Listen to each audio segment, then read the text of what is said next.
أعوذ بالله من الشيطان الرجيم بسم الله الرحمن الرحيم وصلى الله على سيدنا محمد وآله الطاهرين. Verse number 123. يا أيها الذين آمنوا قاتلوا الذين يلونكم من الكفار وليجدوا فيكم غلظة واعلموا أن الله مع المتقين. O you who have faith, fight the faithless who are in your vicinity, and let them find severity in you, and know that Allah is with the godly. Now this verse does not seem to have much connection with previous verses which talks about Munafiqun and also Ghazwat Tabuk. Apparently, since these are very last verses which are revealed to the Prophet, this verse is an injunction to Mu'minun to have wars on the infidels and the faithless for the spread of Islam.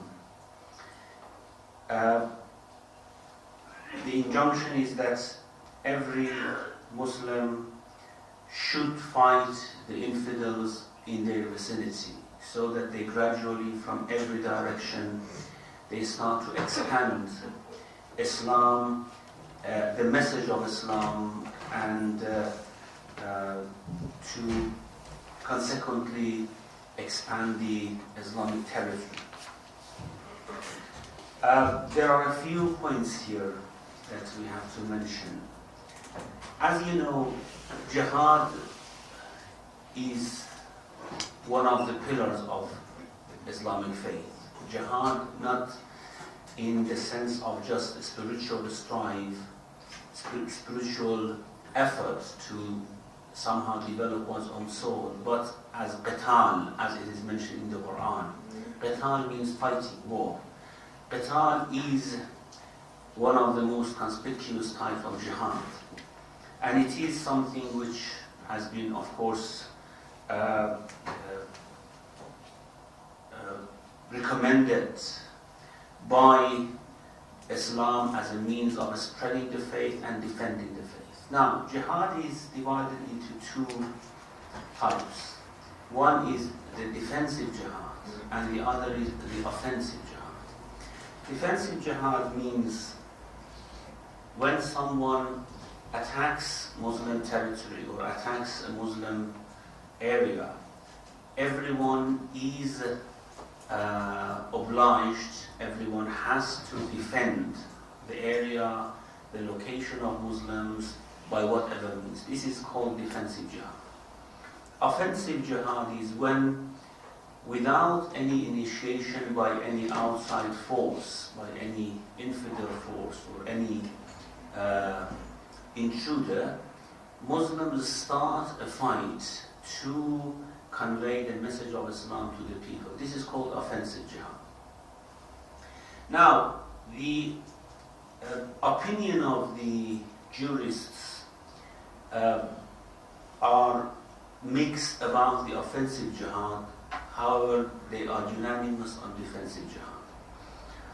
They are unanimous on defensive jihad in the sense that when an attack is done against a Muslim land, Muslim property, Muslim lives, then it is duty of everyone to take arms and defend.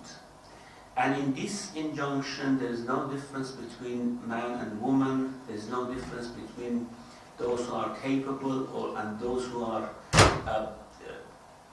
old, sick, and incapacitated in any way. They have to, all of them, defend by any means that they can. And also in this jihad, there is no need for an order or an injunction by the leader of the Muslims, because maybe leader of the Muslims is killed at the beginning of that war. It is compulsory on every Muslim to defend Muslim identity, Muslim land, property, lives, and whatever is there. So this is something on which Fuqaha has no hesitation. And it is something, of course, inside human nature, even if religion doesn't tell us something about it. It is something innate in human nature to defend and to not let intruders to come and invade one's own possessions or property or belongings or whatsoever. So this is something about which there is no disagreement. However, about the offensive jihad, whether Muslims are allowed to initiate a war to convey the message of Islam to people of other areas. Well, I stress on conveying the message of Islam to people of other areas because, first of all, it is not allowed for Muslims to invade other territories just to expand their own territory or to gain booty of war or to gain wealth or whatever. It is not allowed, certainly. The only way of jihad, offensive jihad, is when you want to convey the message of Islam. And this is why in this verse it is said, قَاتِلُوا الَّذِينَ يَلُونَكُم مِّنَ الْكُفَّارِ. This description, the very term kuffar, the faithless, fight them. It is somehow alluding to the fact that this is not for expanding the territory, this is not for bringing wealth to your own location or whatsoever. It is something to somehow spread the message, remove the kuffar who are not allowing this message to reach other people, and then convey the message to them. So this is one thing. The other thing is that although this type of jihad is certainly established in Islam, as this verse is mentioned, this verse is about offensive jihad, certainly. It doesn't say defend yourself against the kuffar who are trying to attack you. It says قَاتِلُوا الَّذِينَ يَلُونَكُم مِّنَ الْكُفَّارِ. Any kuffar who are in your vicinity, fight with them. And it means that gradually you have to expand this message from one area to another area. Whoever is closer to you, start fighting with them and spread the message. Now, another difference of opinion here is that, is this something only for the time of the Prophet, or it is something which is to be continued by Muslims after the Prophet to the end of the time, until there is an infidel on the earth, there is a faithless on the earth. Now, the verse itself is very general. It is an injunction on Muslims to spread the message and to fight the kuffar. And this is why, of course, that after the Prophet, the Muslims started to invade other lands, other territories, and they expanded. They expanded to Egypt, to Roman lands, to Iran, and it was something in the mind of the Muslims that yes, this is something that we have to do. We have to go on jihad, and we have lots of ahadith about the merits of mujahideen, and if we go to the wars of the people at the just formative period of Islam, just after the Prophet, we will see that they were boasting in taking part in those jihads that they had against Iran, against Egypt, against Rome, and they somehow were succeeded to expand Islam into other territories.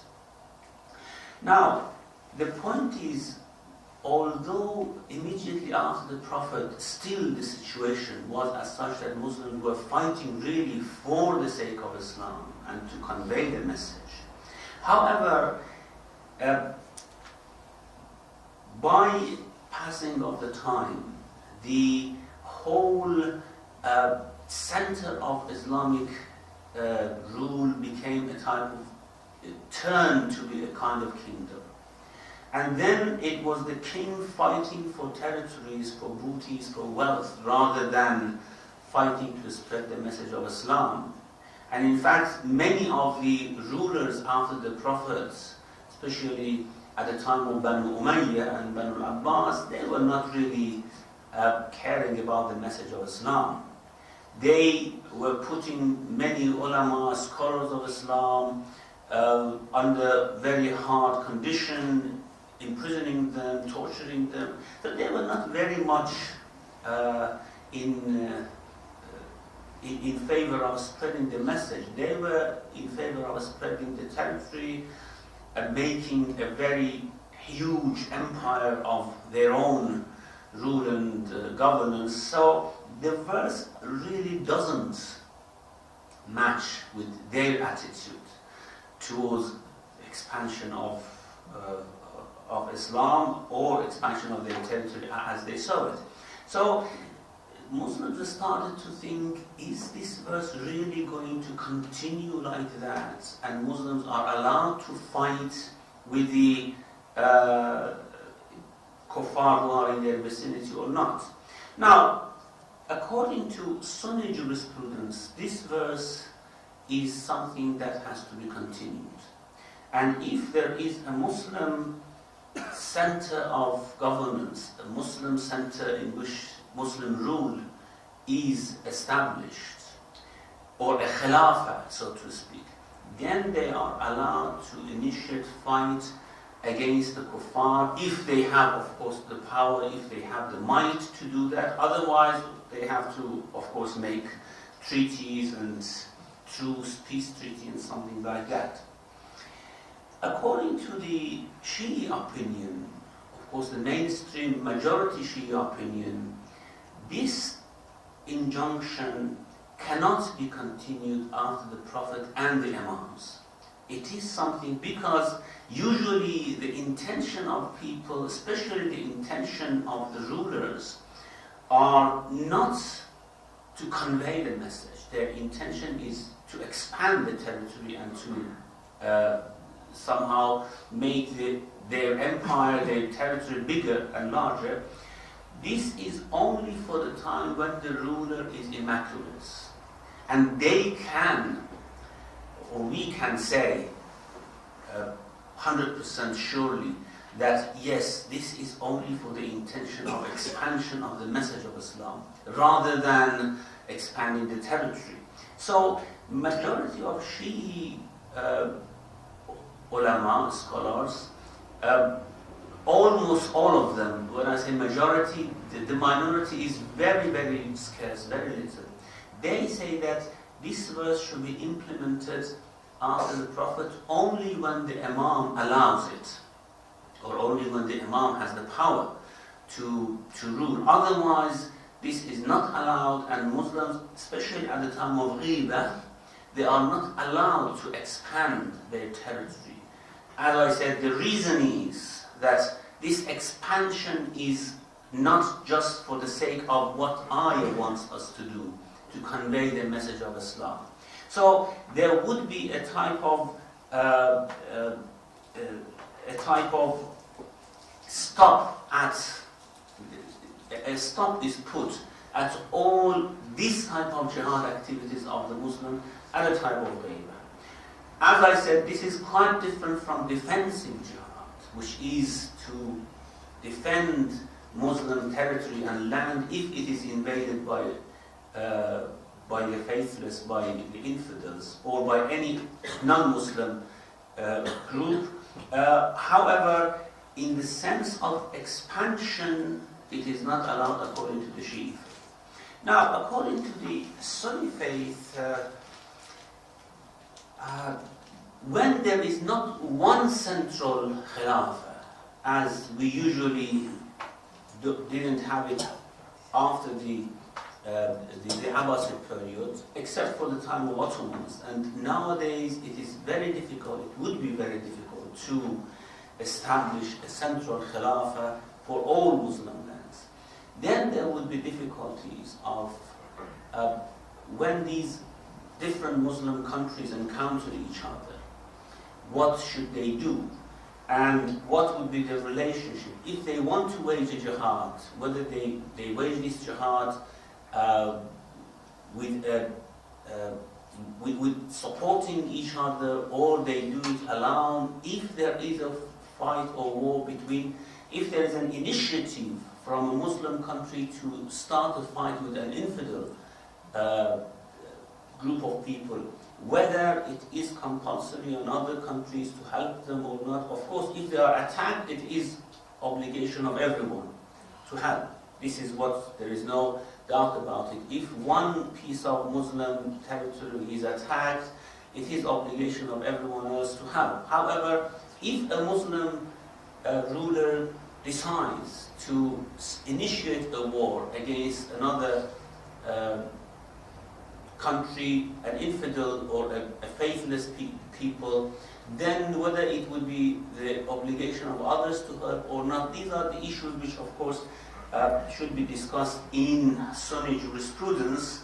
And of course, since it has been out of practice for long, these issues have not been discussed very much. So we leave it there as well, because there is no much practical benefit in discussing them at the moment.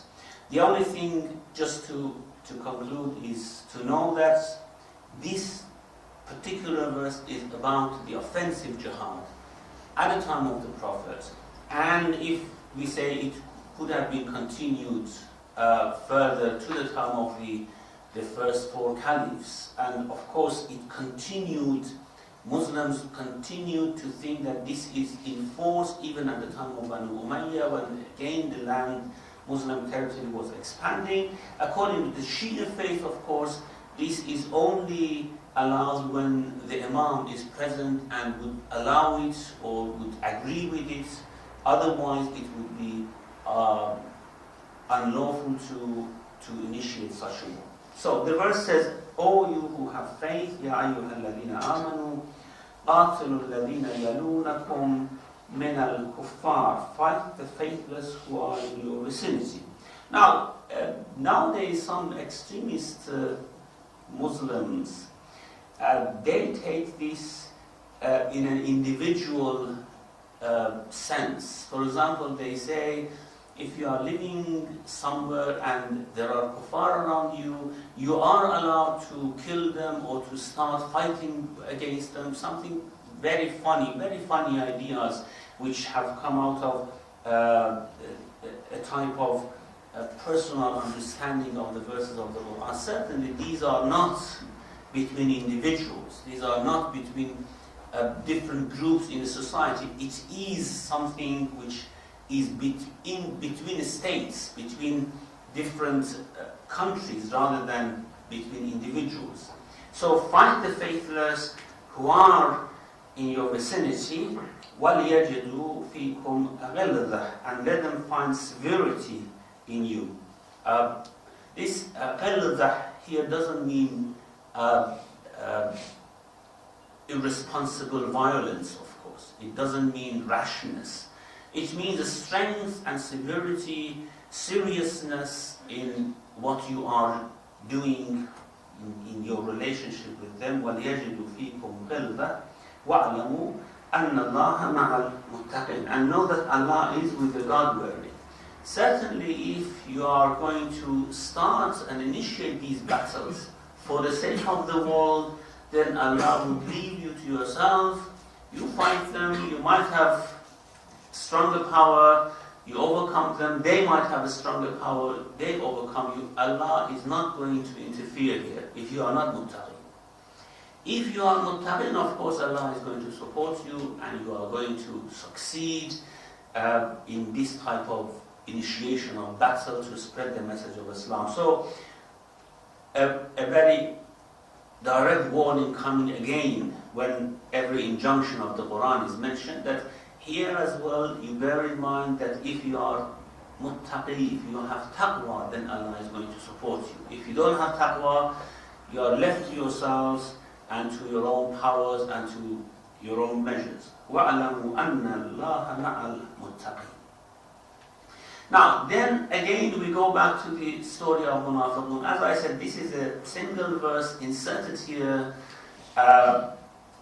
about the initiation of war by Muslims.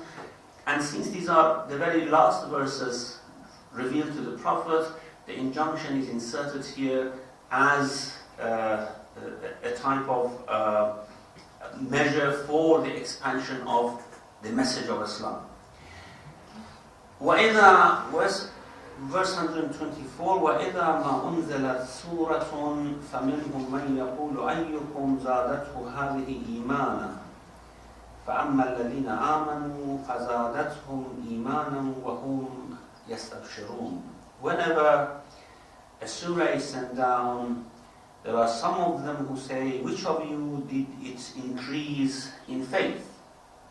As for those who have faith, it increases them in faith, and they rejoice. وَأَمَّا الَّذِينَ فِي قُلُوبِهِمْ مَرَضٌ فَزَادَتْهُمْ رِجْسًا إِلَى رِجْسِهِمْ وَمَاتُوا وَهُمْ كَافِرُونَ. But as for those in whose heart is a sickness, it only adds defilement to their defilement, and they die while they are faithless.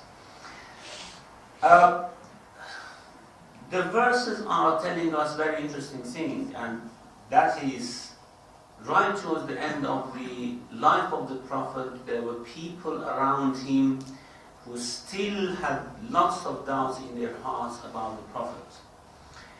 We usually think that if we were living at the time of the Prophet, if we were seeing the Prophet, interacting with him, listening to him, then of course we would have been saints and all doubts would have been removed from our hearts. Well, this is not the case, as is the case of many people who lived in Medina with the Prophet. It is all to do with one's own heart and one's own decision in the heart and in the deepest parts of the soul. Otherwise, to live with the Prophet would not help. As to recite the Quran would not help. As to seeing other signs of Allah subhanahu wa ta'ala would not help.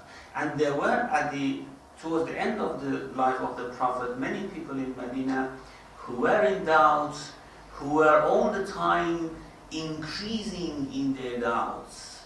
They were somehow going deeper and deeper in their disbelief by seeing the signs of the Prophet, peace be on him. The signs that would have helped others to increase their faith would have somehow made them to go deeper into disbelief, and this is because of the internal attitude. It is actually what we understand from these verses is that it doesn't matter where you live, who you are living with, whether you are living with very saintly people or you are living with infidels.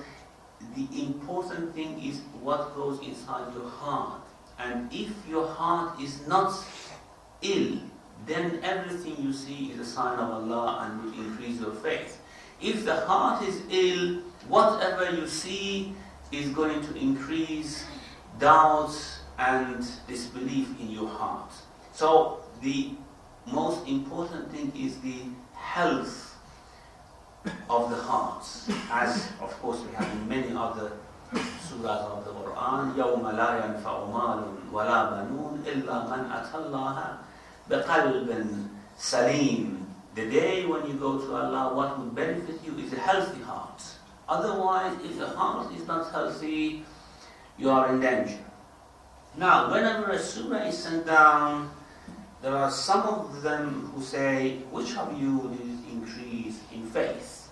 أَيُّكُمْ زَادَتْهُ هَذِهِ إِيمَانًا. Because, of course, the verses of the Quran were to increase the faith, were to add to the knowledge of the people. And Prophet, peace be on him, was saying these things all the time, that verses of the Quran would increase the faith of the believers, verses of the Quran would strengthen believers in their commitment.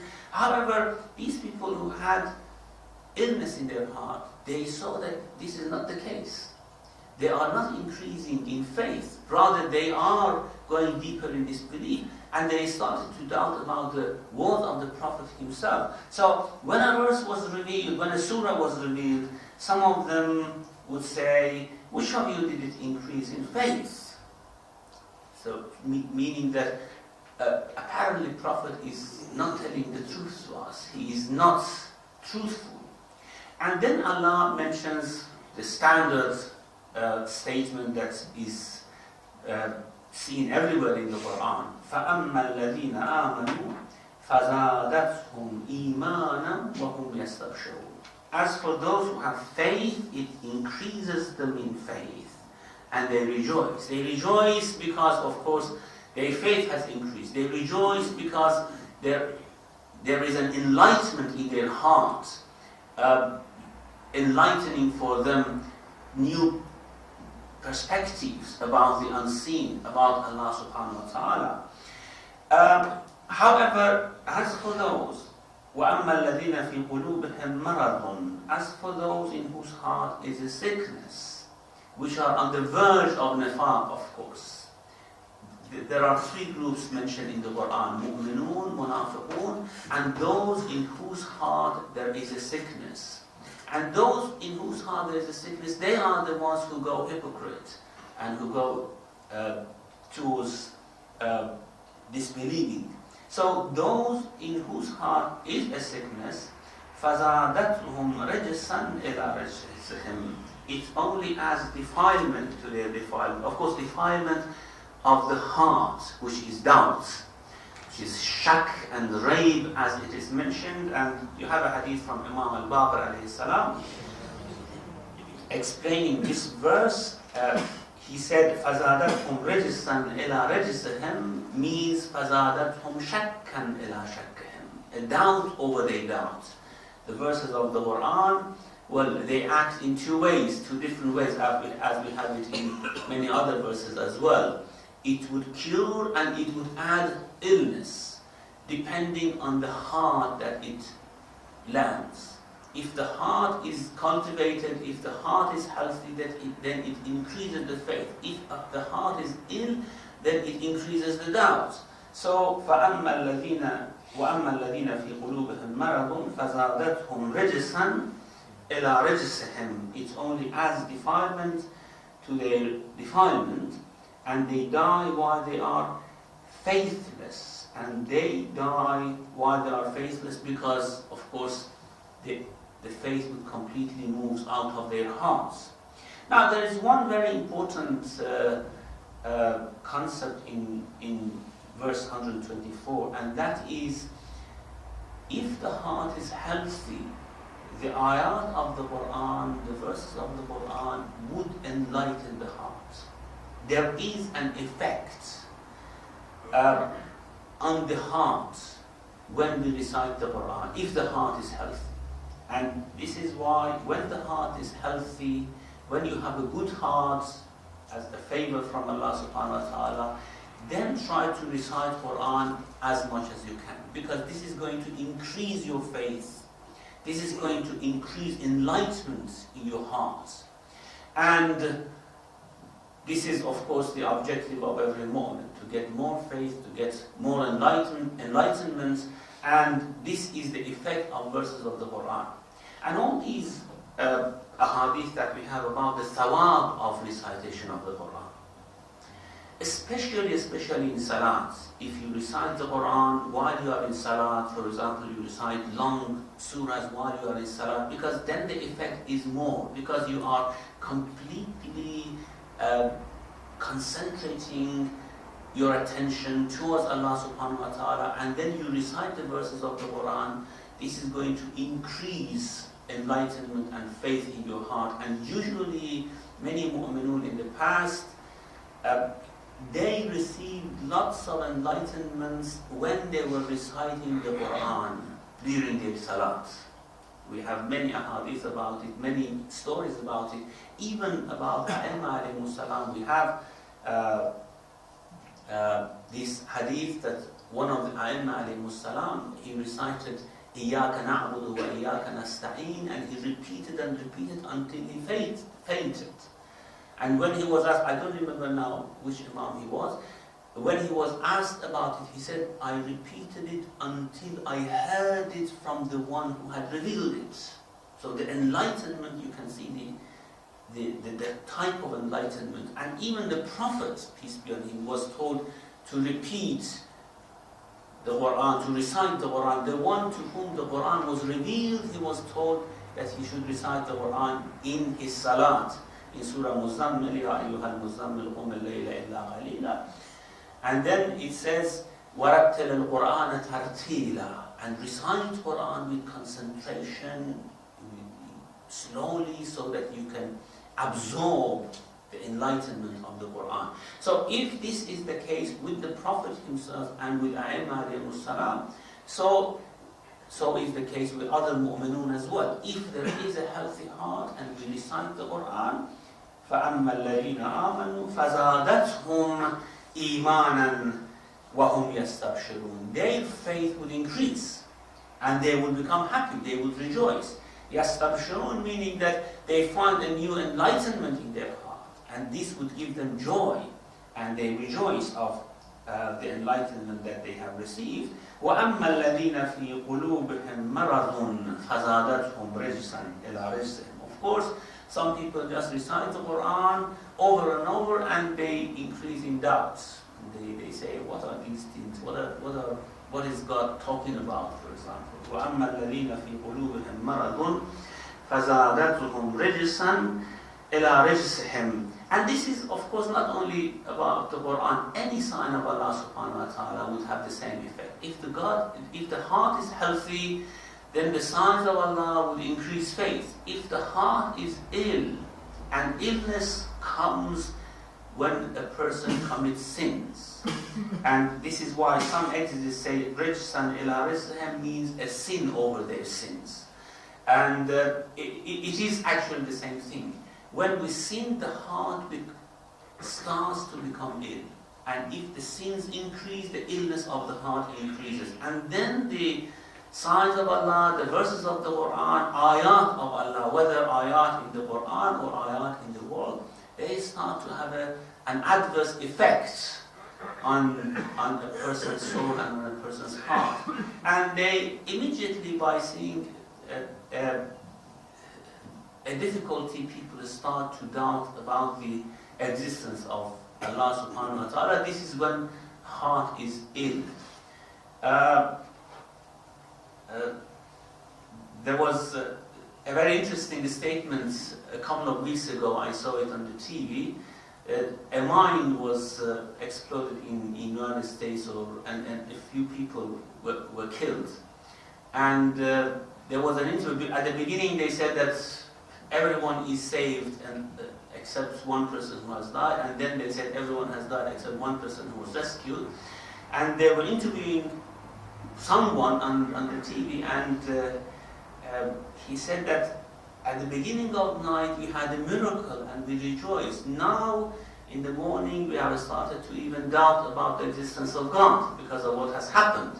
You see, a difficulty like that would start to work on the hearts of people who are sinful in a way that just by anything which happens, they start to doubt about the very existence of God and existence of Allah subhanahu wa ta'ala. This is the status of a heart which is sick. However, for the hearts which are healthy, everything that happens would increase in their faith and would somehow enlighten the way further for them, makes things to become more clear for them. Everything would become a sign from Allah subhanahu wa ta'ala. And if this registers increased, فَزَادَتْهُمْ رِجْسًا إِلَىٰ رِجْسِهِمْ, then of course eventually what happens? وَمَاتُوا وَهُمْ كَافِرُونَ. They die while they are faithless. We leave the next verse inshallah for next week. وَصَلَّى اللَّهُ عَلَى مُحَمَّدٍ وَعَلَى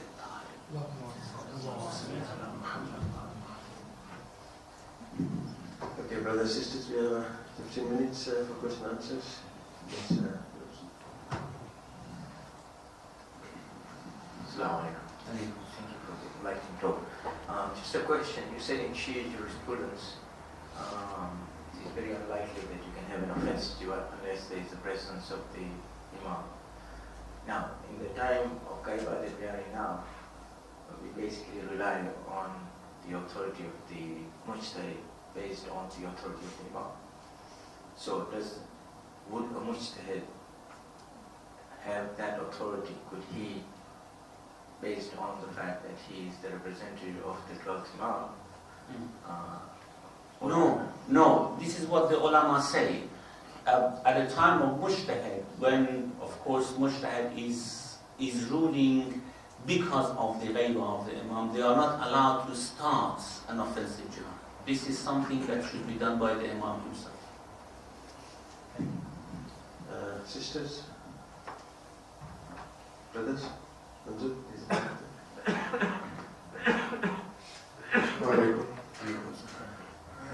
You mentioned about the offensive jihad to spread the message of Islam. How can we see this in the light of this idea that you cannot force anybody to have belief, and then you force it by taking over the land and then spread the message like that? So how can we get this to Well, the faith could never be forced into a heart, that's true. However, usually what was in the mind and what is something which is a fact actually, is that you cannot convey the message due to lots of obstacles, especially when there is a sovereign government that would not allow you to convey the message and go and preach Islam. Then you have to remove that government first, and then make the message to flow into other lands. And this is what actually happened at the beginning of Islam. People were not forced to Islam. It was only the case that the governments were removed, the lands were taken, and then people started to convert themselves. I think I mentioned this before. Even in the case of Iran, the rate of conversion after the land was taken was so huge that it was disrupting the whole administration in Medina. So much so that the second Caliph Umar ordered that no conversion should be accepted from Iranians anymore, because it would somehow disrupt the type of tax and jizya and the administration of land and everything. And he said that no conversion would be accepted from Iranians from Zoroastrianism to Islam anymore. Just leave them as Ahlul Kitab, accept them as Ahlul Kitab. However, it did not help. I mean, the conversion happened very quickly, the conversion to Islam. The only thing was that the message was reached, and then the conversion took place. It is not possible if a group of people, if a society is not willing to convert, it's not possible to force them, certainly. We have another example when Mongols attacked Iran, for example. They also wanted to somehow convert Iranians to their own religion. However, after a while, they converted themselves to Islam. And you will see that it is not something that you can do by terror, by force, by war. It's something that should happen in the heart itself. And the offensive jihad is only to remove the obstacles for conveying the message. Sisters?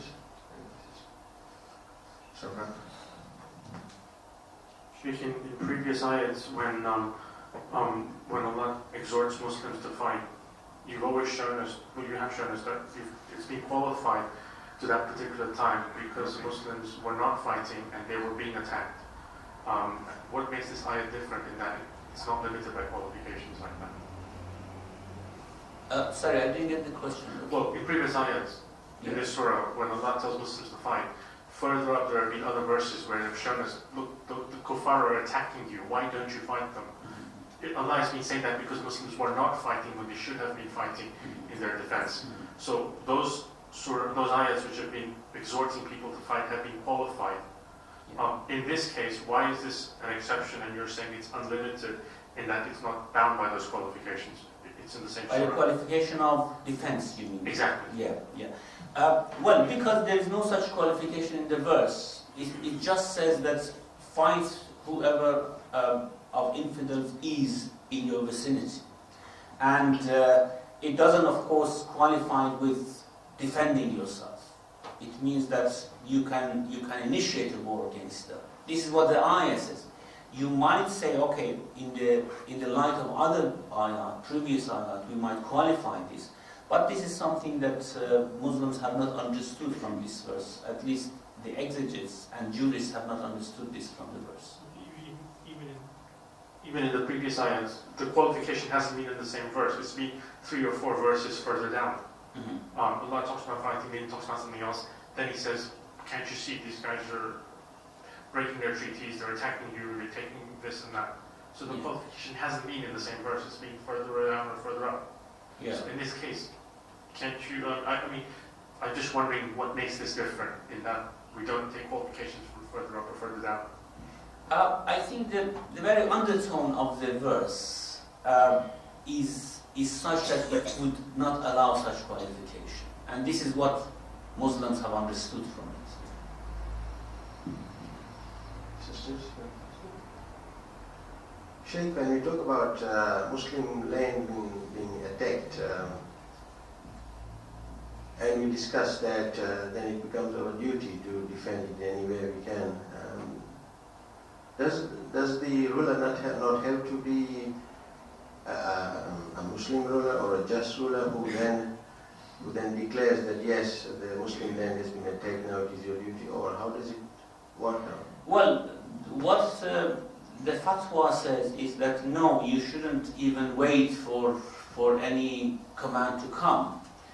Of course, when there is a sovereign state and they decide about the tactics of defense, they might just tell you withdraw, come back, and evacuate the cities and come to the center. These are, of course, the tactics of the defense that might be taken. But if there is no such a central power to dictate these tactics, then it is compulsory upon every Muslim to group, Muslim community to group and start a defense against the invaders. The idea which is in this fatwa is that at the very extreme cases, where even there is no central government to dictate to you what to do, what tactics to take, it is compulsory, if you can, to defend the land against the infidels. Let's say a few examples, like India and Pakistan having wars, a few wars. US attacked all Afghanistan. Afghanistan, Pakistan, these are all regarded as Muslim names. So when Pakistan was attacked by India, then did it become a duty on all of the Muslims to go and defend? It would become a duty on all the Muslims, but of course, now that there are sovereign governments, then it is a decision that the governments should take, how this tactic should be, the support should go there, and how the tactics of the war should be. Of course, it would be very difficult nowadays to imagine that an individual would go and start defending. It would somehow make more difficulties than helping. However, as I said, there are extreme situations in which, for example, somewhere is attacked, especially, when we are talking about these extreme cases, these could be imagined, especially in old times, when, for example, there was not such a huge communication, a city was attacked, other cities did not know about it, for example, and people had to stand and defend, rather than submitting to the kuffar, for example. However, nowadays, of course, the tactics, the methods are different, so we have to think what would be the best way to go about it. Sisters, before we go to Dr. Sisters? No? Okay, Doctor. So, as you said, this particular ayat is not very well understood. There are different interpretations in the Shia and Sunni. Now, how do we defend this when it's very commonly quoted by the non-Muslims that Islam is very violent religion, and they especially quote this ayat, and I have read it myself in the Daily Mail. And how do we... Which one? This particular that Muslims are asked to fight the non-Muslims and kill wherever they are. How do we defend when we are told that your Quran says this and it is violent and Muslims are killing the non-Muslims and they're spreading these sort of things? How do we defend, how do we explain this ayat to the non-Muslims? Well, depends if you are a Shia or if you are a Sunni.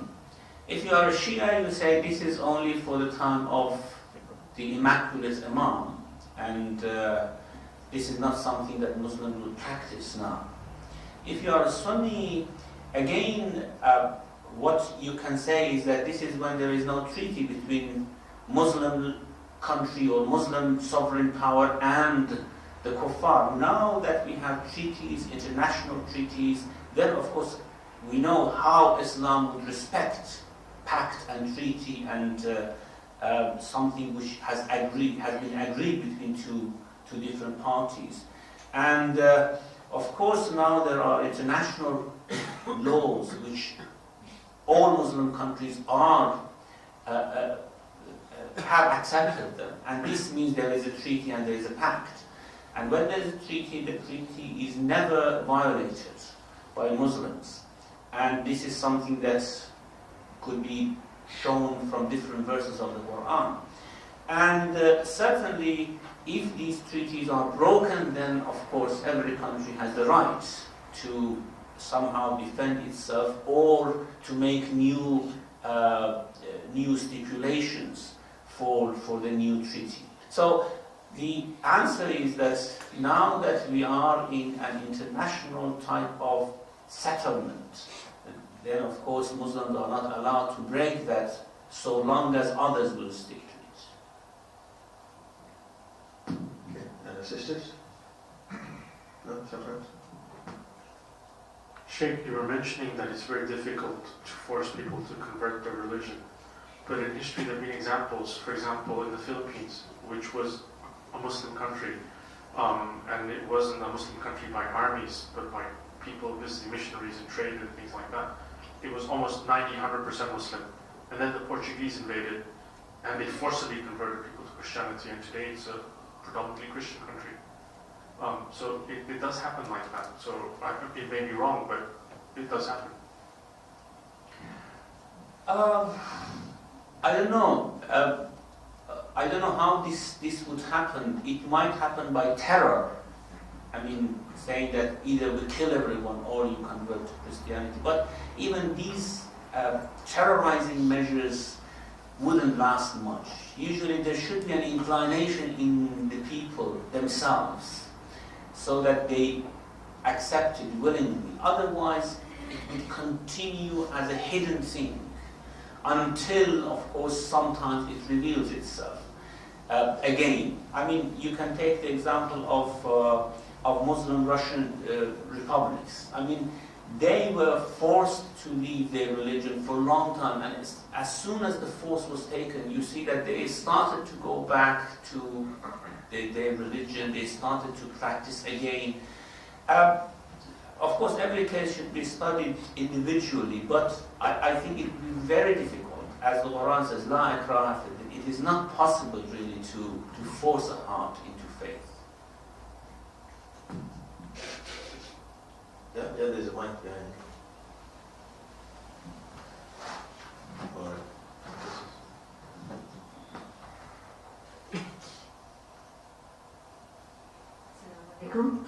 Taking the point from Brother Sarfaraz, what he raised, the point that he raised, in this similar situation arose in Spain, where 100% of the people were Muslims, and they are all Christians now. So they have not reverted back to Islam. As I said, unless there is a tendency in people themselves. I mean, those who were very strong in their faith, they were killed. And we know that the type of Islam that was spread in Spain right from the beginning by Umayyads was not that type of Islam which was spread by the Prophet, and that's why the shaky position would made easy conversion to Christianity again. Of course, there are some force at the beginning, but faith is not deep rooted. This happens. You can see, for example, you can mention other examples which have gone into completely opposite side. For example, the Fatimids in Egypt, they tried to convert Muslims from Sunni faith to Shi'i faith, and they used lots of force, but they couldn't.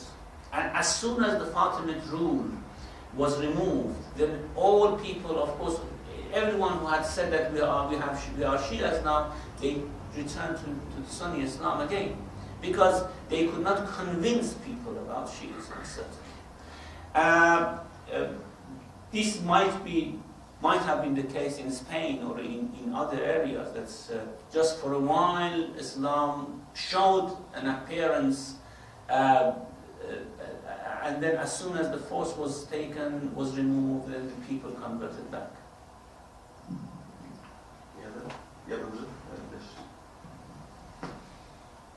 No, you mentioned about the offensive war. One of the reasons you cited was that there are impediments in propagating the message to the kuffar lands. And that is one of the reasons that you can go and fight and remove that sovereignty so that you can spread the message. Can we look at that situation that because there is impediments and the restrictions are there not allowing you to spread the message, and that may be working the other way around, in the sense that they may be spreading the propaganda or whatever against the Muslim faith or distorting the message of Islam, and this could be taken as a defensive measure to attack the kuffar lands. Can we look at it in that way, or it would be a purely offensive and say, look, because we are not able to spread the message, we remove the sovereignty of the kuffar? If they are spreading the message against Islam in a way that there would be a probability of people taking arm and attacking Muslim land because of that negative propaganda, then of course you can have preemptive measures, and this would be regarded as a defense rather than as an offense. And preemptive measures are always taken by societies who are powerful, and they can stop some conspiracy taking place against them. However, this is again, as I said, is a measure of defense, not an offensive type of measure. So offensive measure is usually to spread the message of Islam. Okay, thank you very much. We shall have to end here.